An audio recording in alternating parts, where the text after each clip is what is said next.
Hello dear student, class ninth. और आज हम पढ़ेंगे कार्य और ऊर्जा। ये देखिए क्या मानते हैं हम। पहले हम पढ़ेंगे कार्य। साधारण भाषा में कार्य को क्या बोलते हैं? खेलना, पढ़ना, खाना बनाना, कपड़े धोना, शारीरिक एवं मानसिक कार्य। ठीक है। भौतिकी में कार्य क्या बोल सकते हैं? वस्तु पर बल लगाना। कोई वस्तु या पिंड है उस पर बल लगाना। बल लगाकर वस्तु को बल की दिशा में विस्थापित करना। कार्य किया जाता है जब बल विस्थापन उत्पन्न करता है। ठीक है। तो यहाँ पे देखो एक एग्जाम्पल है आपको। उदाहरण एक है, दीवार पर हाथों से धक्का देने पर बल लगता है, विस्थापन नहीं होता है, यानी कार्य नहीं हुआ। अब यहाँ पे देखो, ये बक्सा है यहाँ पे, और बक्से को खिसकाना। हमने क्या किया? ये हाथ से हमने बक्से को यहाँ तक खिसका दिया। ये ए स्थिति से बी स्थिति तक खिसका दिया हमने बक्से को, यानी बल लगाया हमने। यानी बल लगाकर बल की दिशा में इसको हमने विस्थापित कर दिया, यहाँ से यहाँ तक। तो ये क्या हो गया आपका? दूरी, जहाँ से और जहाँ तक विस्थापन हुआ बक्से में, जहाँ से जहाँ पहुँचा हो, इसको हम विस्थापन या दूरी बोल सकते हैं। इसको हम एस से या डी से दिखा सकते हैं, डिस्प्लेसमेंट। ठीक है, दिखा सकते हैं इसको विस्थापन को। ठीक है, डिस्प्लेसमेंट बोल सकते हैं इसको, दूरी को, या डिस्टेंस बोल सकते हैं। तो ये बल लगा और बल की दिशा में क्या हुआ? विस्थापन। प्रारंभिक स्थिति ये थी बक्से की, और अंतिम स्थिति ये हुई। अर्थात जब बल किसी पिंड की को बल की दिशा में दूरी एस या डी तक चलाता है तो क्रिया किया गया कार्य क्या होता है? डब्ल्यू बराबर, यानी कार्य बराबर क्या होगा? बल इंटू विस्थापन। ठीक है, कार्य समझ गए होंगे आप। बक्से पर हाथ से धक्का देने पर बक्सा ए स्थान से बी स्थान तक पहुंच जाता है, तो इसको हम बोलते हैं क्या? कार्य बोलते हैं। अर्थात हमने कार्य कर दिया, क्योंकि हमने बक्से को बल की दिशा में विस्थापित कर दिया, यानी डब्ल्यू बराबर एफ इंटू डी। अब देखिए, किया गया कार्य बराबर बल इंटू दूरी, या बल इंटू विस्थापन बोल सकते हैं इसको। ठीक है, किसी वस्तु को बल लगाकर बल की दिशा में विस्थापन कार्य कहलाता है। पिंड या वस्तु को चलाने या विस्थापित करने के में किया गया कार्य बल तथा बल की दिशा में पिंड के विस्थापन के गुणनफल के बराबर होता है। अर्थात कार्य बराबर बल इंटू विस्थापन, यानी डब्ल्यू क्या है? कार्य के लिए बराबर एफ क्या हो गया? बल हो गया, और डी क्या हो गया? विस्थापन हो गया। एफ यानी फोर्स, बल, डी डिस्टेंस या दूरी या डिस्प्लेसमेंट, विस्थापन, और डब्ल्यू क्या है? वर्क, कार्य। मात्रक क्या हो सकता है इसका? डब्ल्यू बराबर एफ इंटू डी। एफ क्या है? बल है। बल का मात्रक पता है आपको, न्यूटन होता है। और डी यानी विस्थापन। दूरी को किससे मापते हैं? मीटर से मापते हैं। दूरी मतलब ऊंचाई, चौड़ाई, लंबाई, इसको मीटर से मापते हैं। तो क्या हो गया मात्रक इसका? न्यूटन मीटर हो गया। ठीक है। और अगर और विस्तार से इसको हम समझें तो यह बराबर एम ए, यानी बल बराबर द्रव्यमान इंटू त्वरण। बल का मात्रक क्या होता है? द्रव्यमान को किससे मापते हैं? किलोग्राम से मापते हैं। किसी पिंड में वस्तु की मात्रा को किससे मापते हैं? किलोग्राम से। और गुणा मीटर पर सेकंड स्क्वायर। त्वरण को किससे मापते हैं? मीटर पर सेकंड स्क्वायर में। त्वरण बराबर वेग परिवर्तन की दर बटे समय। ठीक है, तो ये हो गया। इसलिए क्या हो गया? ये किलोग्राम मीटर स्क्वायर पर सेकंड स्क्वायर एम के इस पद्धति में। ठीक है। अब यहाँ देखो आगे कि जब एक न्यूटन बल का बल किसी पिंड को अपनी निजी दिशा में चलाता है तो किया गया कार्य क्या होता है? 1 जूल कहा जाता है। इसलिए 1 जूल बराबर क्या?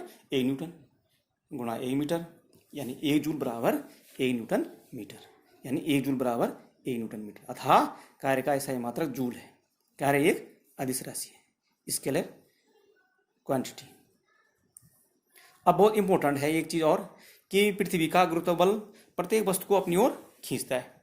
ठीक है, इसलिए यदि हम जमीन से एक बक्सा उठाते हैं तो हम गुरुत्व बल के प्रतिकूल कार्य करते हैं। अब यहां पर देखिए हमने क्या किया। जब कभी गुरुत्व के प्रतिकूल कार्य किया जाता है, किए गए कार्य की मात्रा वस्तु के बाहर और ऊर्ध्वाधर दूरी जिस पर वस्तु को उठाया जाता है कि गुणनफल के बराबर होता है। यहाँ पे हमने क्या किया? एक मनुष्य क्या कर रहा है? यहाँ पे देखो, ये सीढ़ी है, सीढ़ी चढ़ रहा हो। गुरुत्व बल कहाँ लगता है? नीचे को लगता है। नीचे को लग रहा है गुरुत्व बल, और गुरुत्व बल के विरुद्ध कार्य ऊपर प्रतिकूल कार्य कर रहा है, अर्थात ऊपर जा रहा है। ठीक है, यानी बल लगा रहा है, ऊपर जा रहा हो। ठीक है, तो ये उसका भार होगा, कुछ द्रव्यमान इसका मात्रक है। इसको हम क्या दिखाते हैं? एम इंटू जी। ठीक है ना, ये भार रख रहा है सीढ़ी पे जो। ठीक है, और गुरुत्व बल के प्रतिकूल कार्य कर रहा हो और जहां तक वो जाएगा, जितनी ऊंचाई तक, वो क्या होगी, उसकी ऊंचाई होगी, कहां तक गया वो। ठीक है, तो वस्तु को उठाने में किया गया कार्य या सीढ़ी चढ़ने में किया गया कार्य, ठीक है, ये वस्तु का भार गुणा ऊर्ध्वाधर दूरी, दूरी मतलब ये वाली दूरी, इसको हम क्या दिखा सकते हैं, W बराबर m इंटू जी क्या है, पे गुरुत्वीय त्वरण है, अर्थात गुरुत्व, क्योंकि हम क्या कर रहे हैं, जब हम सीढ़ी चढ़ रहे हैं तो किसके विरुद्ध कार्य कर रहे हैं, हम गुरुत्व त्वरण के विरुद्ध कार्य कर रहे हैं, अर्थात सीढ़ियां चढ़ता हुआ व्यक्ति गुरुत्व के प्रतिकूल कार्य कर रहा है। ठीक है, तो इसलिए यहाँ पे कार्य को निकालने के लिए त्वरण अति यानी गुरुत्व त्वरण अति आवश्यक है। किया गया कार्य जी बराबर गुरुत्व त्वरण, एच बराबर ऊंचाई। अब यहाँ पे एक क्वेश्चन दे रखा है, 6 मीटर की ऊर्ध्वाधर ऊंचाई तक 200 किलोग्राम 20 किलोग्राम चावल उठाने में किए गए कार्य की गणना कीजिए। ये क्वेश्चन हल करना है सपोज। तो यहाँ पे क्या दे रखा है, देखो यहाँ पे वही सूत्र आ जाएगा, W बराबर क्या हो जाएगा, m इंटू जी इंटू एच हो जाएगा, m इंटू जी इंटू एच हो जाएगा। और m बराबर कितना है, 20 kg। ठीक है, और आपका z बराबर कितना है, यहाँ पे हम लिख सकते हैं 10 मीटर पर सेकंड स्क्वायर लिख सकते हैं। ठीक है, और अब हो गया आपका h कितनी है आपकी, h बराबर है आपका, h कितना है आपका 6 मीटर, क्यों मीटर से मापते हैं। इससे W बराबर क्या हो जाएगा, ये 20 इंटू 10 इंटू 6 हो जाएगा, इज इक्वल टू कितना हो जाएगा 20 इंटू 6 और बराबर कितना हो जाएगा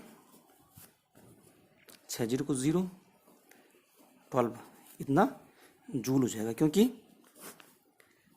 कार्य का मात्रा क्या होता है, जूल होता है। तो यानी कि 6 मीटर की ऊर्ध्वाधर ऊंचाई तक 20 किलोग्राम चावल उठाने में किए गए कार्य की गणना कितना होगा, कार्य कितना किया उसने, 1200 जूल काम किया उसने। ठीक है, द्रव्यमान कितना था 20 किलोग्राम।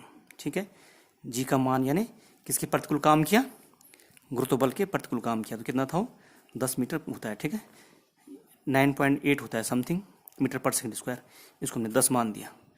और ऊंचाई कितनी हुई, ये ऊंचाई, ये वाली ऊंचाई 6 मीटर। तो इस प्रकार से